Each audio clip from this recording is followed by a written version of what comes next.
You're watching India Today Global. This is an exclusive ground report that we are getting to you from Ukraine on Prime Minister Modi's visit, a historic visit indeed.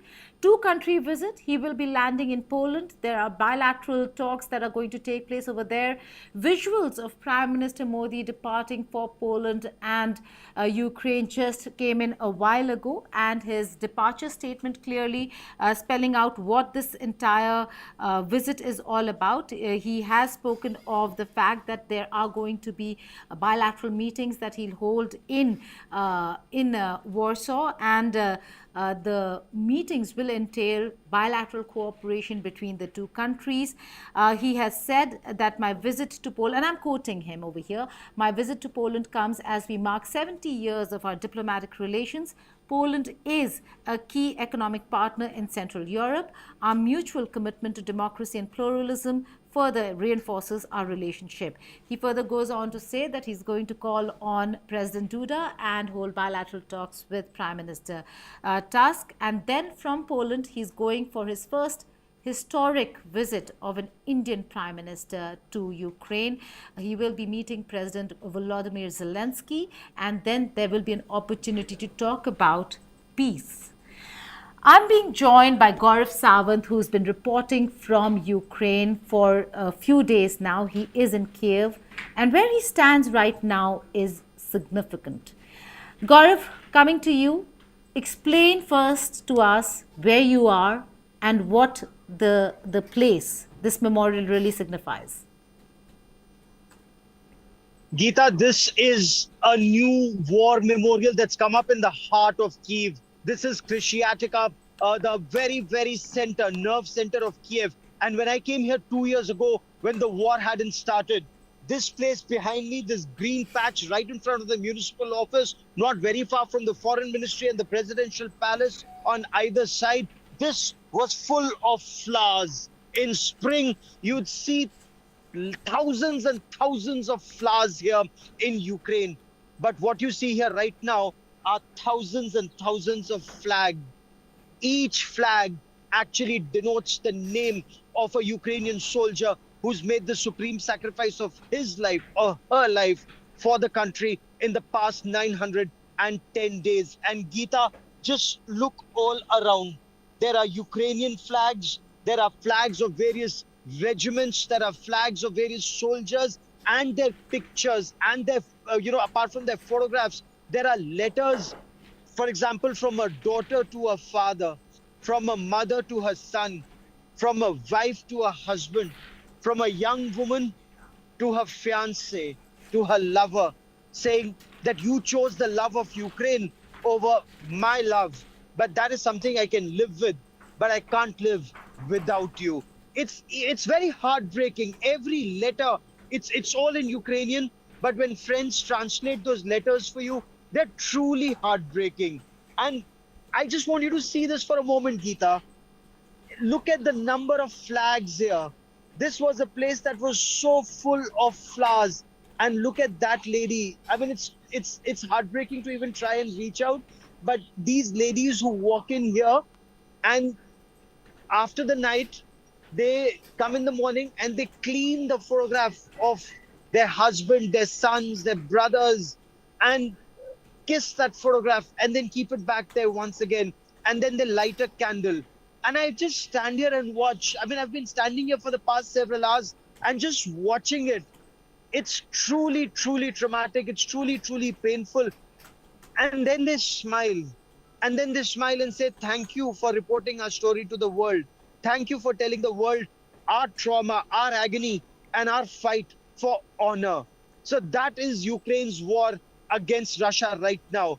And in midst of this war, Geeta, right now there's a very audacious counterattack that Ukraine has mounted and taken control of a part of Kursk, almost by Ukrainian accounts, 1,000 square kilometers of Russian territory.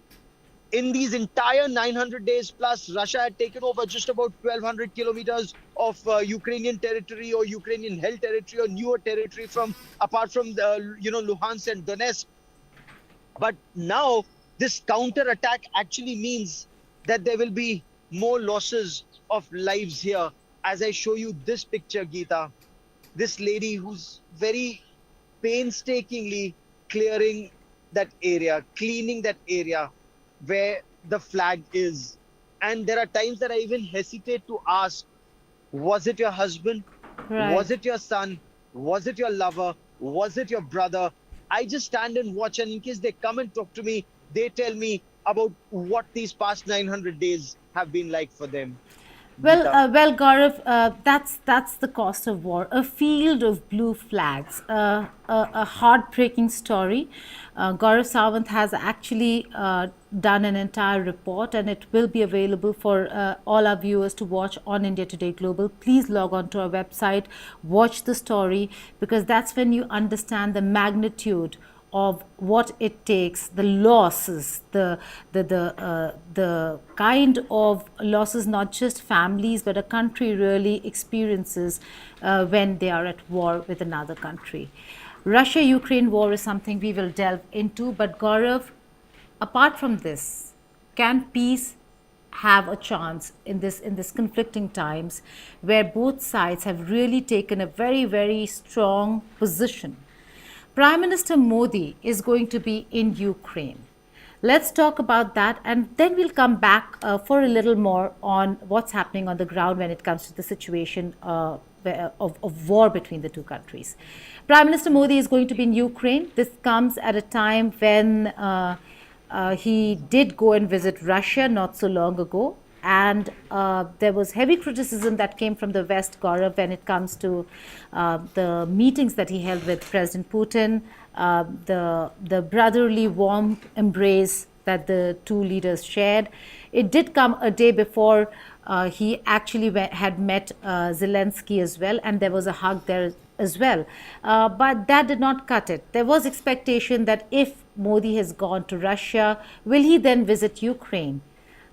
It seems like India is walking the talk, but when it comes to being the peacemaker, walking the talk with investing heavily in peace, with economic capital, political capital, does India have it in it? What will be the expectation from Prime Minister Modi when he is in Kyiv?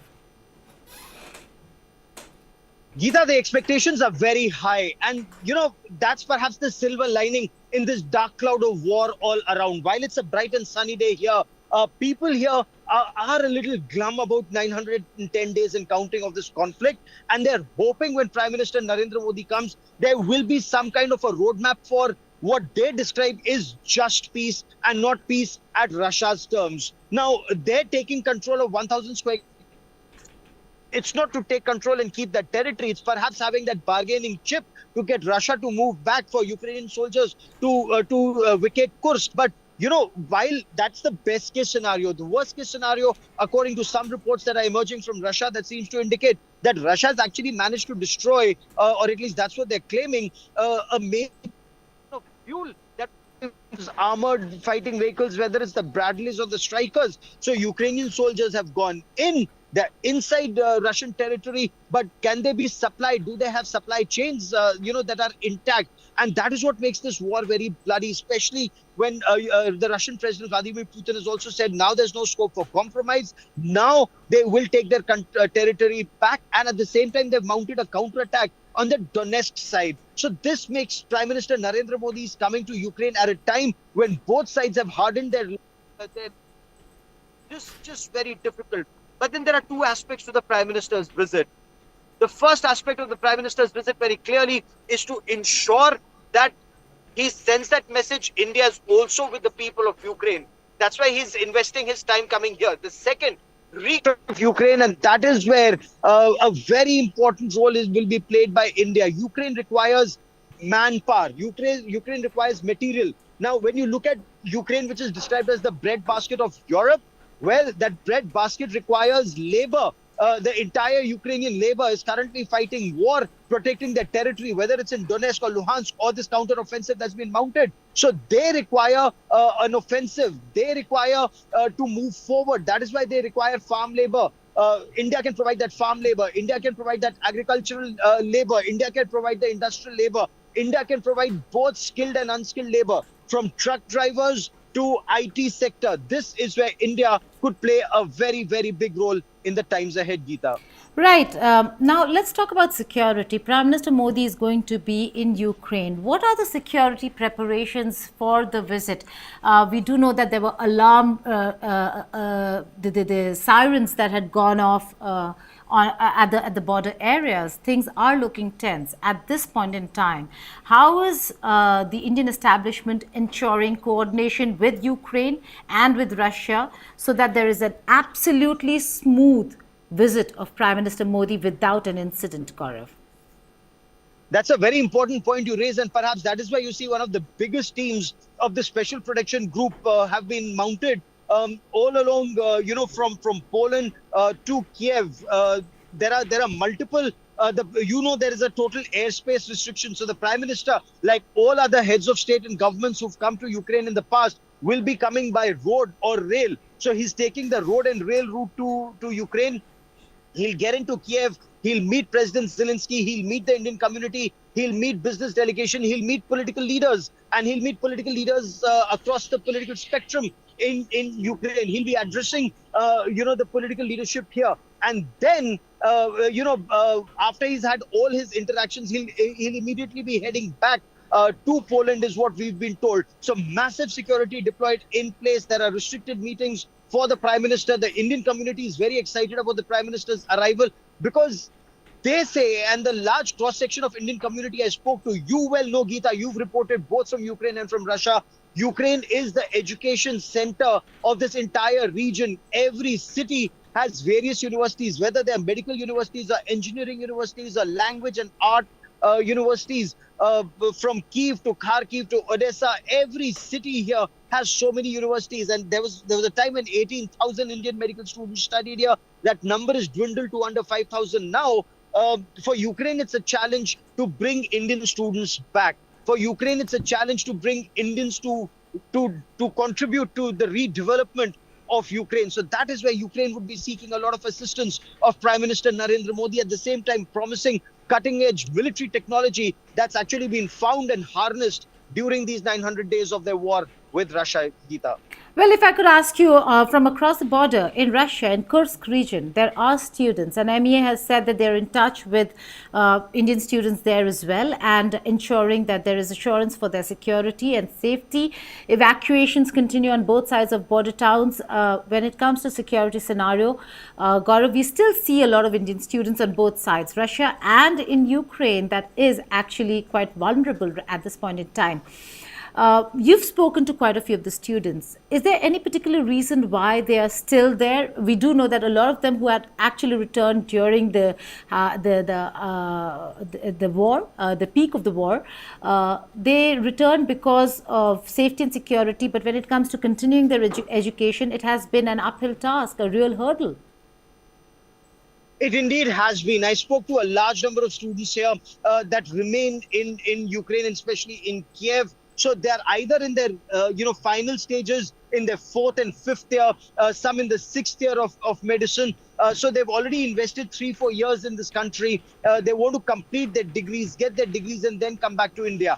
They too want to meet Prime Minister Narendra Modi, and they want to request the Prime Minister that they've got their compensation certificates. What that means is whatever study was disrupted because of the conflict, they've compensated for it. They've studied extra hours. They've studied extra number of hours. In fact, several students told me that they have additional hands-on experience because as young students, they've also been taken to field hospitals where doctors have been treating the war wounded. So they say we have more experience than most other students. And that is why they say that when we go back to India with our degrees from Ukraine, then once we clear the FMG certificate or that foreign medical certification examination, then do not make us suffer years and years and years of internship. Help us. We've suffered a lot through 2 years of war and trauma. Do not make us undergo that trauma once again. 1 year of internship, and then help us either get into PG courses or get jobs. So this is their request to Prime Minister Narendra Modi. When I interacted with a large number of these students, they're hopeful India will look at them sympathetically. But for Ukraine, that bigger challenge remains. How do you get Indian students back to Ukraine to study whether it's medicine or engineering, because if those numbers dwindle from 18,000 to 5,000 to under 4,000 today, and may dwindle because no new admissions are taking place or very few new admissions are taking place, then that worry becomes for Ukraine's economy.